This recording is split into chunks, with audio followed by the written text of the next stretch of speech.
How are you now, Habs fans? Matt Drake here from Habs Eyes on the Prize, and I'm here with Scotian Canadian, aka Matt Bedard. So first of all, great first name, man. Your parents chose well, and we're here for a debate that I think is perhaps more important than the federal leaders debate that we saw the last couple of nights in French and English, and it is whether or not the tenure of Marc Bergevin with the Montreal Canadiens was positive or not. So I think the easiest way to start this is we'll do a couple of opening statements and then we'll kind of go from there and we'll work through the different things that have happened or that had happened during his tenure and we'll try to determine that. And at the end, we'll see whether or not one of us has won, and we'll put it to a vote as well on Twitter, and we'll see what comes out of that. So Matt, again, beautiful first name, but I'll put it off to you for your opening statement. Yeah, sounds good, buddy. I'll go with me. First of all, I think it's worth saying that both of us accuse each other of not being willing to do this, and yet here we both are. So look at us, right? 100%.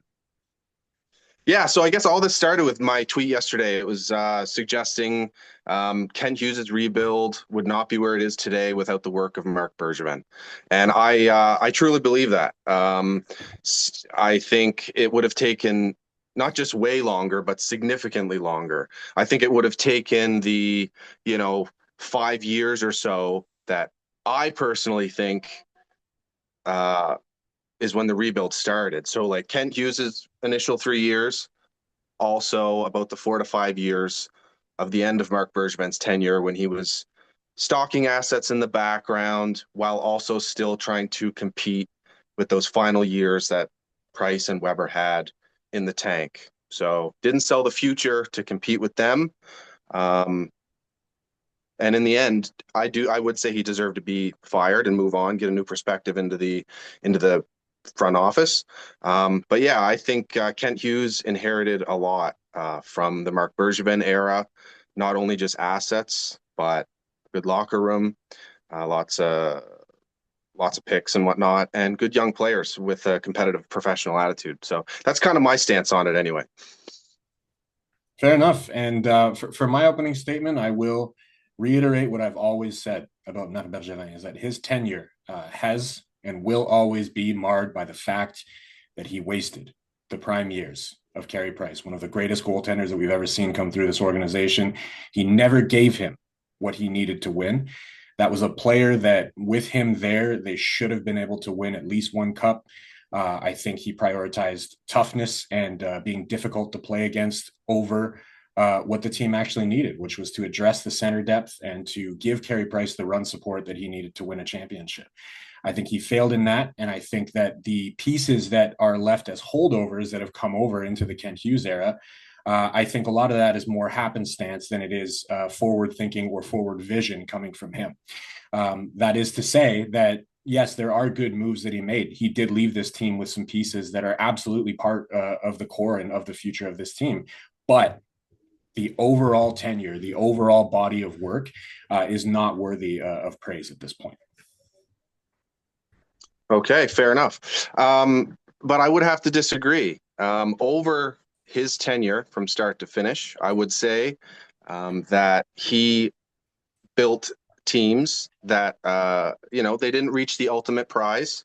So ultimately, in terms of what we're trying to do here as a hockey team, failure. He was the GM for 10 years. They did not win a cup. So he didn't accomplish his goal. And that's just the God's honest truth. But in that time frame, his team in one of the most, I would say the most difficult market in the NHL, and a Canadian market specifically, he was one of the best teams if you compare that to the teams that kind of have that difficult market to build in. The most easily comparable is the Toronto Maple Leafs. And a big reason why I started my YouTube channel in the beginning was how fired up I'd get when I'd see just endless positivity surrounding what the Leafs were doing. When personally, I didn't really jive with how they were being built. I felt, and it's in contrast to how I don't want to put words in your mouth, but how I would assume that you would have wanted the Canadians to have been built in terms of like doing a full tear down, rebuild, tank, tank, tank, tank, tank. get those, lotto picks, get those first overall picks and those top five picks, and then build around those guys. Uh, I personally have the belief that tanking can lead to cultural, just just just cultural losing mentality. And I think we've seen that with the Leafs, with the Buffalo Sabres. I think we saw it for the Oilers for a long time, even despite landing McDavid. It took them a long time to break out of that ability to really tough it out and make it count when it really does count in the playoffs. Mm. Whereas the Canadians, they, for all of the memes and the negativity that surrounded literally every single trade Bergevin or acquisition he made since that Subban Weber deal. Literally, once that trade happened, he was enemy number one for a huge portion of the fan base there on out. I can agree And with that. then every move he did was essentially, oh, this is just horrible. This is horrible. And so where I did not really see the vision for the Leafs, what I saw for us and what Bergevin was building was, or trying to build, was a team that had a winning culture and ability to play in the Mm. playoffs when it mattered. Now, it led to us being, built from the net out and being not that great of a regular season team. We had to grit out long 82 game seasons, and a couple of them we lost Price and were absolutely screwed. But when he was there and we did squeak in, they proved that they were able to play that tough style of hockey and really, grind it out when it mattered. And the results are there. They had the most playoff rounds won for any Canadian team during his tenure. And then, of course, the series against the Leafs, where we ultimately won and knocked them out. So, all of that while not really selling the future to do it.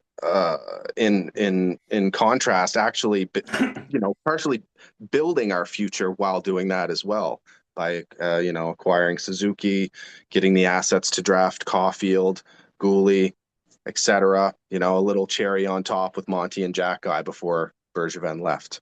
So that's kind of where I'm at. Okay, so but you mentioned building the team, right, to get to a point where it's actually competitive. I would argue he did the polar opposite of that during his tenure. From 2012 to 2017, the team's record was 210, 128, and 38. That's a 609 point percentage, right? From 2017 to 21, they were 134, 137, and 43. It's a 495 point percentage. They got worse during his tenure because he wouldn't address the areas in the lineup that he needed to address. And as you mentioned, built from the net out, they were very reliant on Carey Price. So all that playoff success that you mentioned, right? The fact that they had the most series wins of any Canadian team, you can put that all on 31 that's on my wall right behind me, right? A goaltender who, mind you, he did not acquire. That was drafted by the previous administration, and one that they got in the lottery, where a lot of people didn't agree with that pick. It was a bit of a courageous pick at that point. We all remember Pierre Maguire's rant about it during the draft. He was not happy that the Montreal Canadiens made that pick. My own father was not happy that they made that pick. I remember celebrating as I was getting fitted for my new skates. And my dad was like, "What are you standing up for? Number one, sit down. I'm paying $400 for these skates. They need to get fitted to your feet. Number two, we don't need a goaltender." And that's how a lot of people thought it was a bit of a courageous pick by that previous administration. I'm not trying to praise the previous administration. They had plenty of problems as well. There's a reason why Marc Bergevin ended up getting the job in 2012. But his main failure is precisely that. The team was getting worse as they went along, and their successes were 100% related to their goaltender. Now, you mentioned the drafting, and I definitely want to talk about the drafting. You got to give them some credit, right? Cole Caulfield was a great pick. That said, he fell into their laps a little bit. I struggle to give them credit because if they didn't pick him in the situation they were in, it would have been a colossal fuck up, right? That would have been a massive mistake that we would be lamenting to this day and beyond. So hard for me to give them credit, but at the same time, I got to be reasonable and I got to say, yes, they did make the right pick. So I got to give them credit for that. I absolutely have to give them credit for Caden Gooley, right? Caden Gooley was a pick that he was projected to go somewhat high in that first round, but he wasn't projected to go where he went. They took a chance on Caden Gooley, and it was a smart pick. But now let's get into the rest of the drafting record, because if we're going to bring up the good draft picks, we have to talk about the other ones. Michael McCarron, first round in 2013. The very next pick, Shea Theodore. Colossal mess up. Next year, Nikita Sherbak. Okay, I'm not going to talk about Pasternak. Pasternak went before him, so there was nothing they could do about that. But 3 picks later, Adrian Kempe for the Los Angeles Kings. Noah Juleson the next year. Anthony Beauvillier was 2 picks later. Sebastian Aho was early in the second round, so they could have got either of those guys if they really wanted to. Mikhail Sergachev the year after that. We all know what happened. He ended up trading him for Jonathan Drouin before he even really got a chance to prove himself in the NHL. And then Kotkaniemi in 2018. Do I even need to say it? Brady Tkachuk. So for the couple of good draft picks that he made, and I can even go back to Alex Galchenyuk and say that Galchenyuk was the right pick at that time. I think that was a fair pick. I don't want to criticize them for that because it didn't end up working out. It was a fair pick. But for the good draft picks they made, for the good drafting that they had, there was much more bad than there was good. And that kind of goes back to my argument on Marc Bergevin as a whole, which is that his overall body of work makes it a failure and makes it so that he's not deserving of praise, not necessarily looking at just individual moves. It's the overall body of work where it becomes problematic. And then we can get into trades as well, if you like, because there are some good trades, and I'm sure you want to talk about some of those good trades. But I think I've got arguments that come back to why those trades at the end of the day are not necessarily as good as some people think they are. Okay. So, well, let's step back a bit here. So when he took over in 2012, he was taking over a team that was ran by Pierre Gauthier for a very short amount of time. And I don't have a whole lot of, I mean, as well, I was quite young and not like dialed into like following management when for all of Gainey's tenure. But what I will say is for Gainey's tenure and what they were trying to do come the centennial year was they wanted to win a cup in 2009, and they basically stripped the organization down to nothing. They traded away, you know, everything they could to bring in guys that were ready to win now, and they signed a bunch of veterans to long-term deals, and then it ultimately didn't work. And then Pierre Gauthier comes in, and this is a team that is now starting to lose a lot of games, and they finished, I think, at the bottom 3 in that final year of Gauthier. Marc Bergevin takes over, and he inherits a team that has a generational goalie, give you that, at a second line winger, maybe first line winger in terms of his ability to play 5-on-5 and match Max Pacioretty. And then, of course, PK Subban, a young, marketable superstar, and who actually was my favorite player for the longest time. But after that, our best prospect was a 5th round Brendan Gallagher. And that's in hindsight, because what we thought were our best prospects were a bunch of no-names that were drafted late because we had been winning. Marc Bergevin comes in and he does some patchwork, gets Petrie, makes that Vanek deal, ends up turning around the culture in the locker room with the no excuses label up above the door, and they start winning.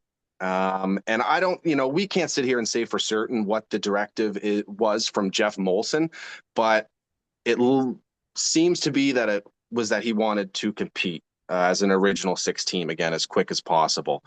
So that's what Marc Bergevin did, and he built a team with the core of Max Pacioretty, Price, Subban, and he used Darnay, Plekanec, and supported them, and they started winning and ended up reaching an Eastern Conference final. But also during that time, because they started winning and winning Atlantic divisions, that means they were drafting 26th, 27th, 28th, 29th. You're just not going to hit on those players. So where Michael McCarron eventually did turn out and is playing in an NHL role today, it just you weren't going to get superstars at that spot, whether it be Sherbak or even Juleson was in the teens, I think, and his career started out kind of well until the eye injuries, which was devastating.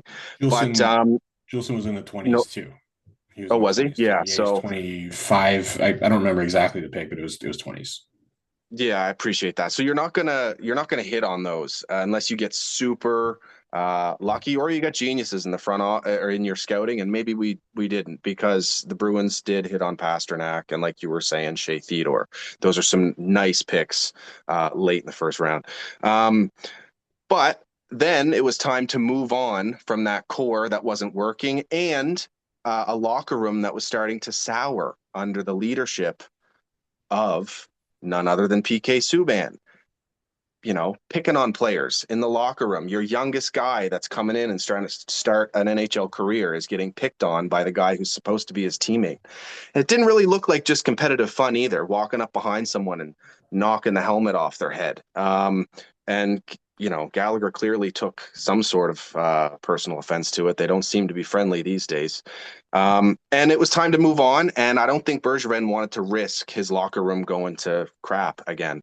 So here comes the Subban and Weber trade. And to me, right around that era, but especially once we moved on from Pacioretty, was when he called it a retool, because he didn't like saying the word rebuild, because all fans just equate that with tanking. If you say, and players equate it with tanking. So if you say the word rebuild, you are cutting the knees out from under your players, and your fans want you to lose to get superstars. So he didn't want to say it. But what he was doing, like, let's be real, he was rebuilding while still trying to get some wins with Carey Price and Shea.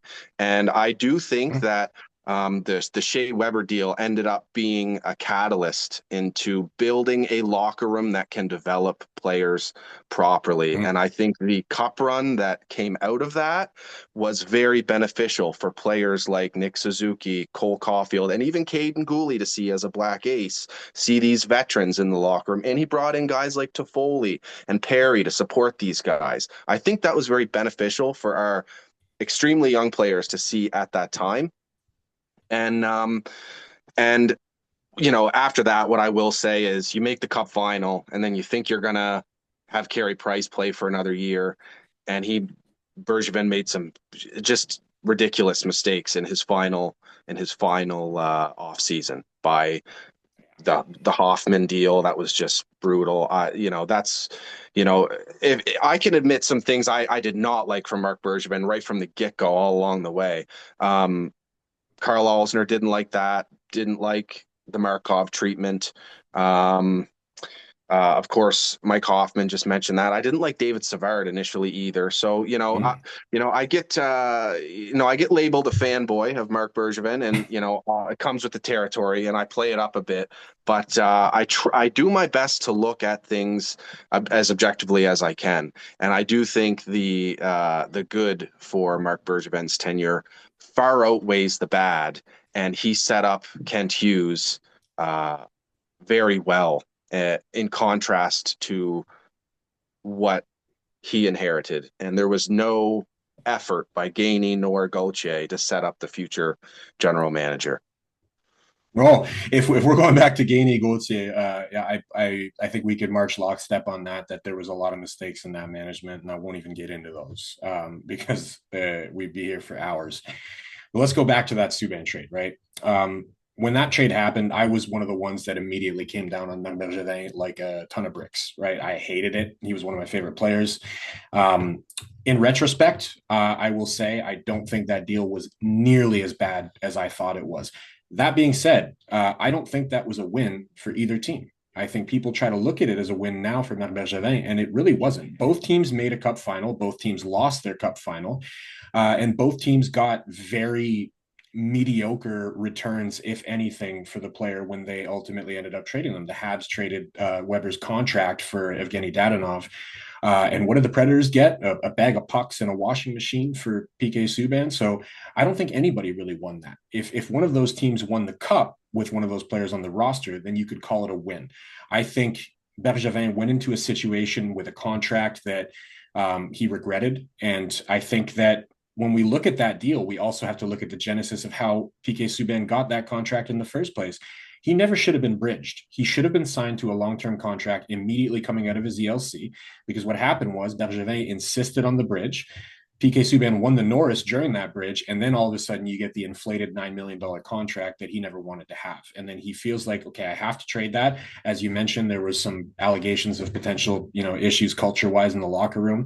I don't want to get into those because I'm obviously not in the locker room. I don't know. I've heard some stories, but at the end of the day, I think he made his own bed by putting PK Subban into that contract. And I think even if there were going to be issues anyways, if he had signed PK Subban long term coming out of the ELC, he would have been on a much more manageable cap hit and you would have got more out of him. It would have been Shea Weber plus, right? You would have gotten more. You would have maybe had an opportunity to actually win that deal. Now, this is revisionist history because, of course, there's no way for me to know what would have happened or what the number would have been if he signed immediately coming out of the ELC. But I think there was a way, if he had more forward vision, for him to do better. And again, I think that was the mark of his tenure, was a lack of forward vision. If he had signed PK Subban coming out of that ELC to a long-term deal, he would have been in a better position. Now, that being said, same as you, I can acknowledge things that he did well. And a lot of people praise Marc Bergevin for the Nick Suzuki trade, right? The Pacioretty getting Nick Suzuki. I think he deserves more praise for the contract that he signed Nick Suzuki to than he does for the trade itself. The contract he signed Nick Suzuki to is a brilliant piece of business. I said it at the time. I'll say it again now.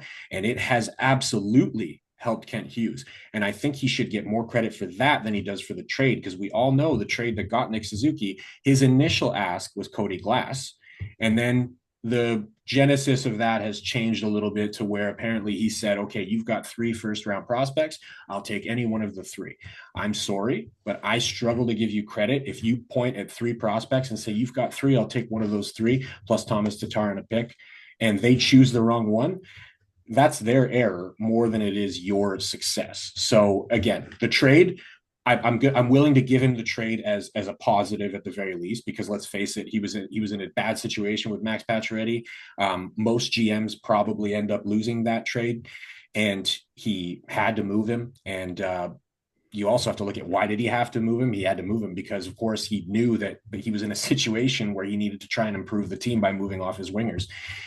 All this to say, I can acknowledge the good, right? The trade was definitely good. The contract was far better. You got to give him praise for that. But the reality is the underlying things that go on behind some of those trades, or the things that happen after those trades, end up making them worse. I'll give you an example. Okay. My favorite trade that he made, and I think this is absolutely his best trade, was Dale Weiss and Thomas Fleischmann for Philippe Danault and a 2nd-round pick. That was highway robbery. Absolute highway robbery. And then what happened? Philippe Danault was a massive part of that 2021 run, right? How did they shut down the elite players on the other teams when they were up against teams that were far better than them on paper? They shut them down by every time the other team had their best players on the ice. All Dominique Ducharme had to do was tap 24 on the shoulder and say go. And he was going to go out there and make it difficult for them. And then what did Marc Bergevin do? He nickel and dimed him over $500K and let him walk for nothing. So amazing trade, right? He made an amazing move that nobody can argue that was a bad trade. And then the subsequent move ended up not completely ruining that trade, but it contributes to what I'm saying, which is that the overall body of work ends up being a failure. So again, you have good moves, but then you have caveats to those moves, and you have subsequent moves that make them worse. And all of a sudden you run into my argument, which is that I don't think that he's deserving of praise at this point. But again, that Nick Suzuki contract, I will tip my hat to him forever for that one, because it definitely was a nice thing for him to leave as a parting gift for the Montreal Canadiens. Yeah. Okay. Well, what I'll say to that, especially in terms of your point on the lack of forward thinking, I'd have to disagree, and because for example, Subban Weber, the big thing about the big controversy around that the trade at the time was that we were getting the worst contract in the deal. And I personally said at the time that we're actually getting the better contract, and the contract that we will be able to move away from if we need to. And sure enough, fast forward, it was pretty easy to get out of that contract. Didn't really have to give up anything. It ended up being to help a team get to the cap floor or whatever. We shipped them off to what was it, Vegas? It was Vegas, but he was also on LTIR anyways. So Yeah. So his hit was that immaterial to the Habs. It was forward more. thinking, that was likely going to happen if you looked at the structure of that contract. 1 million in real dollars for the last 3 or so years with a cap hit of 6.7, I think it was. So had more people looked at that at the time of that deal, they would have thought, okay, we have Weber now for a window where, if he ends up staying for the full entirety of it, great. But if he ends up injured and on LTIR, that's a deal we can move away from quite easily. And in contrast, you know, Nashville or ended up having to, I think, pay to get rid of Subban. I don't know exactly the situation there, but so I think that was forward No, thinking in terms of you have a player, what you're going to get out of Shea Weber every single night, consistency, that 23 to 25 minutes. And I think they saw what he could bring for leadership to the locker room. And then as well, in terms of the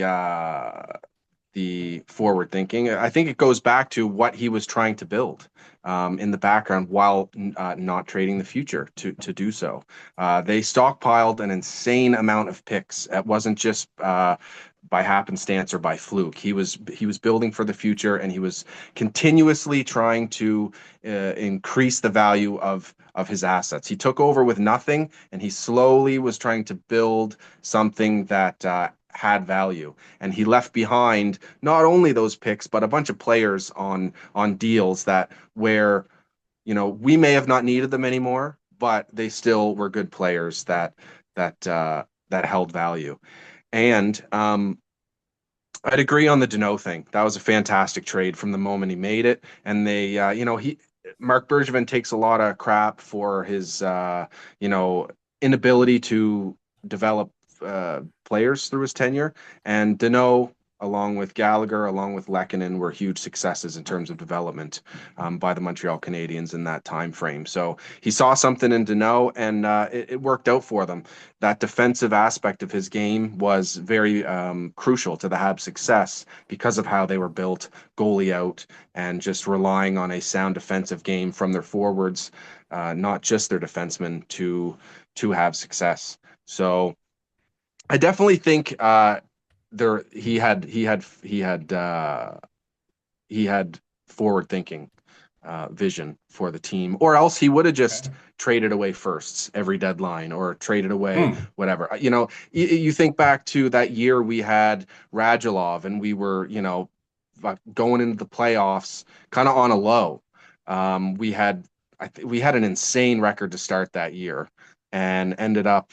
I think we managed to stay atop the division thanks to that start through the year, but we were fizzling out. And the trade deadline, he takes a lot of shit for that too. But personally, I do think that was forward thinking.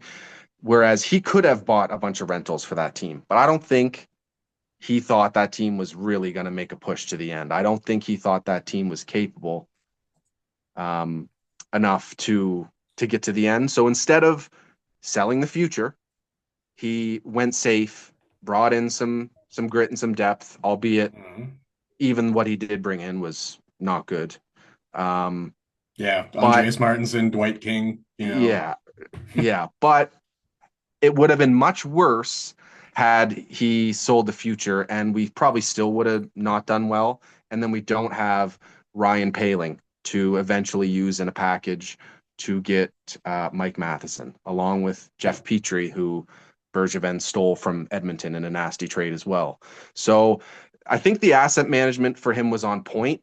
Um, and Phil Deneau was one of the few guys he lost for nothing, who actually held value. And this is a guy he brought in for nothing. Now, had Montreal not made the playoffs in 2021 or got bounced by the Leafs in the first round and then lost Phil Deneau, yeah, I'd be pissed.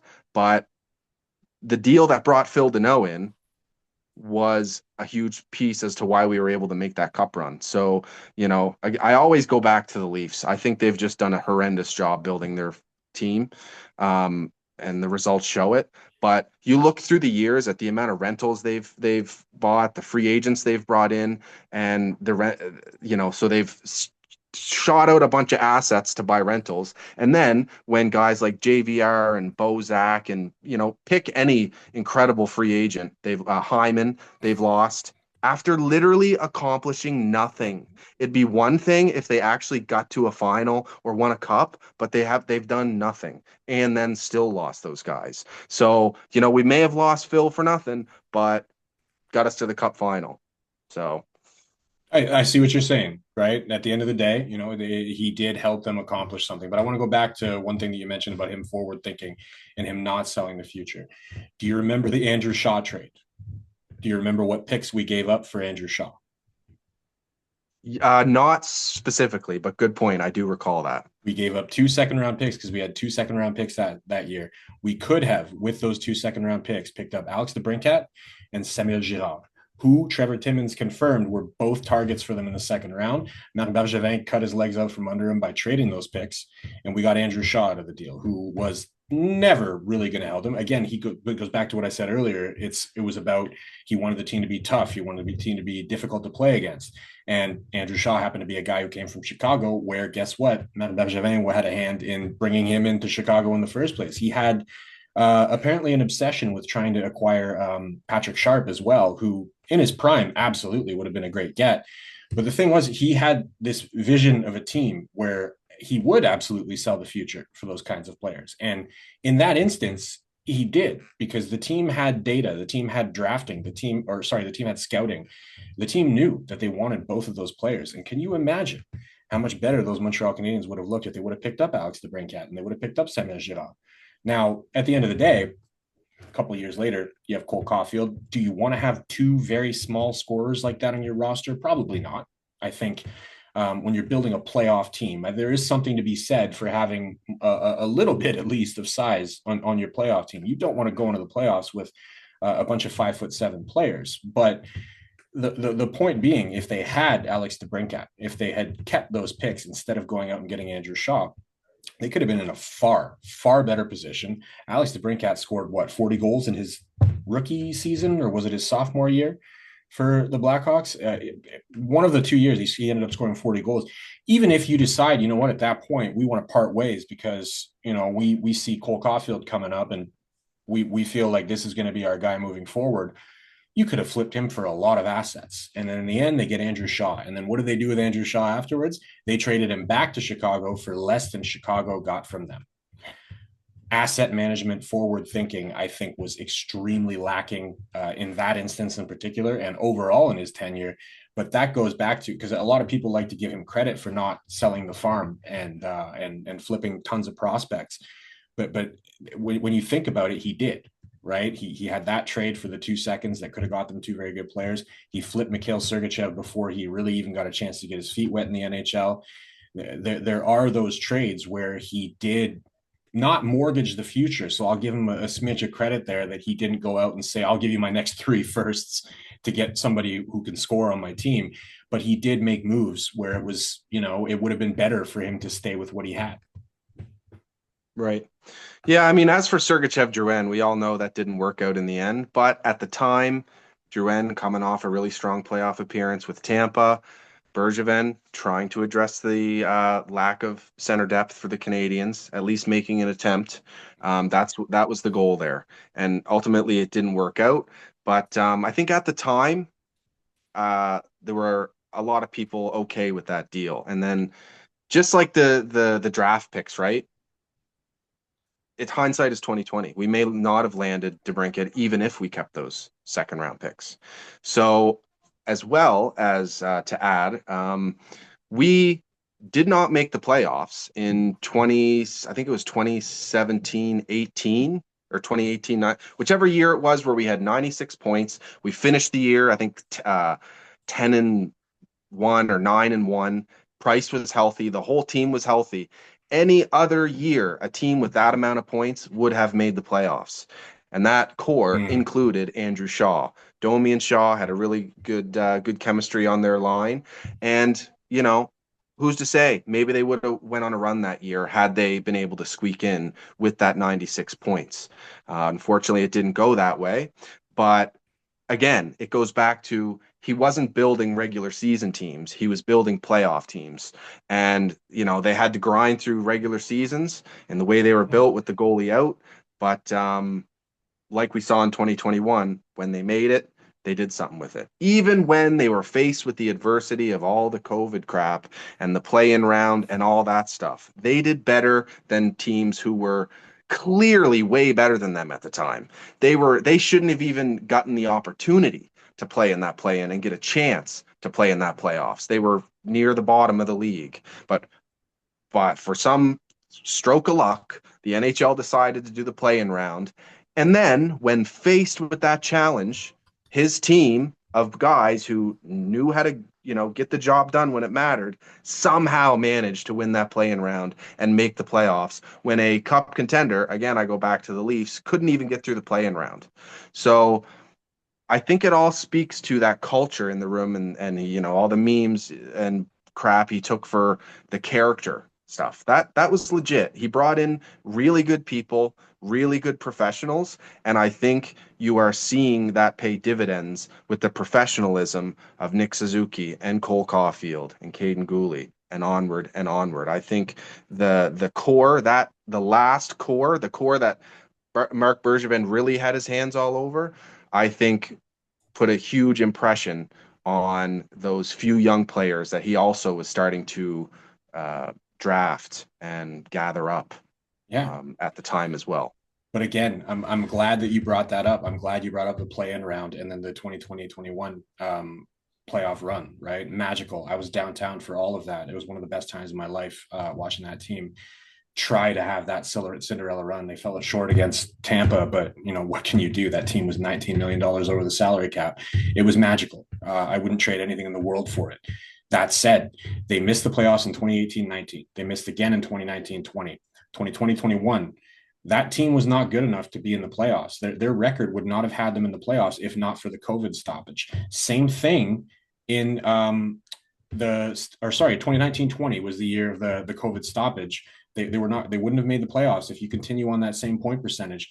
The 2020-21 year where they ended up making the finals, they were on a point projection over 82 games of, I think it was 86 points, which almost every year is, like you said, with the 96-point year, almost every year that's enough to get you in. 86 points, almost every year, it's not enough to get you in. It wouldn't be enough for them to get in this year in the Eastern Conference. So realistically, you have about 4 years there where they wouldn't have made the playoffs if they had those 2 normal years instead of the years that they had. Now, we're not going to play revisionist history and say, well, what would have happened over 82 games? Because, yeah, if there was 82 games in those seasons, maybe they would have played well enough to get in.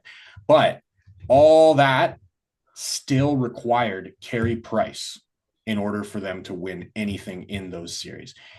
They don't get through the Leafs in 2020-21 without Carey Price. Carey Price was phenomenal in that series. He's the reason that they were able to get through and make it a 7-game series, and then they shut the Leafs down in Game 7, and the Leafs disappeared. They go and they play the Winnipeg Jets next. The Winnipeg Jets, they were the better team on paper. The Habs, they skunked them. They swept them 4-0. So you got to give credit to the whole team on that one. But again, Carey Price made his mark. And then against Vegas in 6, he made some incredible saves in that series. If Carey Price doesn't play the way he played, they don't win that. And then you can go back to the play-in year as well. They don't get through the Penguins in that play-in without the way that Carey Price played. The Penguins would have walked through them if they had an average goaltender or a normal goaltender in there. It would have been no contest. And that, again, goes back to the mark of Marc Bergevin's career, which was, I can build a team that can win if and only if I have Carey Price at his best. And most of the time, what that required, 5 or 6 times during Bergevin's tenure, Carey Price had to play 60-plus games in the regular season. I'm not a doctor, right? So I don't want to make a definitive statement here. But I think them redlining him like that over and over and over again had an effect on his longevity. The reality is, if he had gotten more rest throughout his career, if they had been able to build teams that were less reliant on him being the absolute star goaltender that he was, he might still be playing today. Now, again, not a doctor, so I want to be very clear. I'm not saying that he would be playing today, but there's something to be said for, you built teams that, yeah, you're right. He was trying to build playoff teams. I agree with you on that. He was trying to build teams that were going to be tough to play against in the playoffs. The result of that is you needed your goaltender to be there 60 plus times per year and to play like an absolute all-star every time he's in the net. Otherwise, you wouldn't get to the playoffs to begin with. So the fact that you were building playoff teams or trying to build playoff teams falls flat when the reality is you needed to redline your goaltender in the regular season in order to be in those playoffs in the first place. Yeah, fair enough. But that's why Carey got paid the big bucks, 10.5 million. First goalie to make that amount of money. And I will say that Marc Bergevin was the one who kept him a career Montreal Canadian. Carey Price had the opportunity to leave Montreal twice as an unrestricted free agent. Twice, Marc Bergevin managed to get him to stay. The second time, he had to pay up big time to get him to stay. However, it led to Carey being the first $10 million player to reach a Stanley Cup final. And now, since Jack Eichel is the only player making over $10 million to win a cup. Actually, no, Bobrovsky now too. So Bobrovsky and him have now won a cup over 10 mil.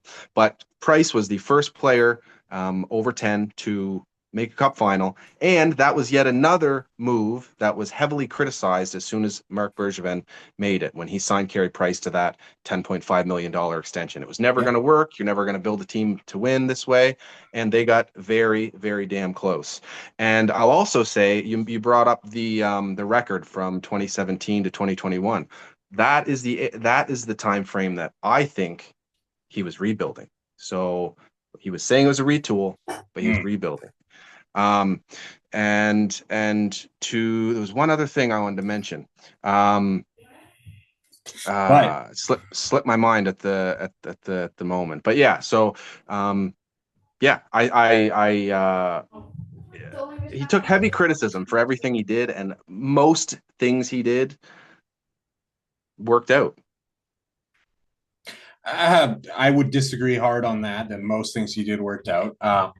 And yeah, but then you brought up him keeping Carey Price a HABS for life. That's actually love that, right? I think it would have killed me to see Carey Price in another team's jersey. So I will concede that point to you that him signing the $10+ million contract for Carey Price, it never bothered me for a second. I am, as much as I am a Bergevin hater, didn't hate that move. I think that he earned that money. I think that he proved time and time again, even after signing that contract, even after getting hurt and then coming back and then pulling off that 2021 run for the team, he proved that he was worth the money. He proved that you can win with a goaltender in that situation. But then, why didn't he extend that same courtesy to Andrei Markov? Why the disrespect to the general, who I think absolutely deserved to get his 1,000 games in a Montreal Canadiens uniform? And his quote after that season, when his contract expired, was that for him and Alexander Radulov, who we could chat about Radulov quickly as well, his quote was first come, first serve. He said, I got deals out for both of them. I can only sign one. Whoever signs first is going to sign. And then he ends up signing neither of them. Right. And why was that? Well, Radulov had said was because Dallas had given him the deal first, and Markov had conflicting information. So we can't know unless we were actually flies on the wall of those discussions. Right. We don't actually know how it went down. But I'll tell you what, the fact that he didn't bring Markov back, the fact that Markov ended up going and winning a Gagarin in the KHL the very next year. So obviously he still had hockey left in the tank. That tells me that he didn't sign Carey Price because he wanted to make the fans happy and make the city happy and make him a HAB for life. He signed Carey Price because he knew that if Carey Price signed somewhere else, he was beyond done, because his record, the team's record rather, would have tanked to an unforeseen degree. They would have been in absolute hell when it came to their record. They would have been really forced into a rebuild because they would have absolutely been bottom two every season thereafter if he didn't sign that deal. And I think Carey Price and his agent went into that negotiation knowing the same thing, right? They knew that they were in a position of extreme power because Bergevin had not been able to build a team around him. It was a team that was extremely reliant on him. So when he walked in, if he walked in and he said 11 million or I walk, I think Bergevin would have had to sign that too. right? So he could have been the first $11 million goalie to go to a Stanley Cup final. There was probably few numbers within reason that wouldn't have been signed by Bergevin because of the situation that he put himself in. Right. Well, what I'll say to that is I don't think he was spending time trying to appease fans, or else he wouldn't have traded No, PK Subban. no.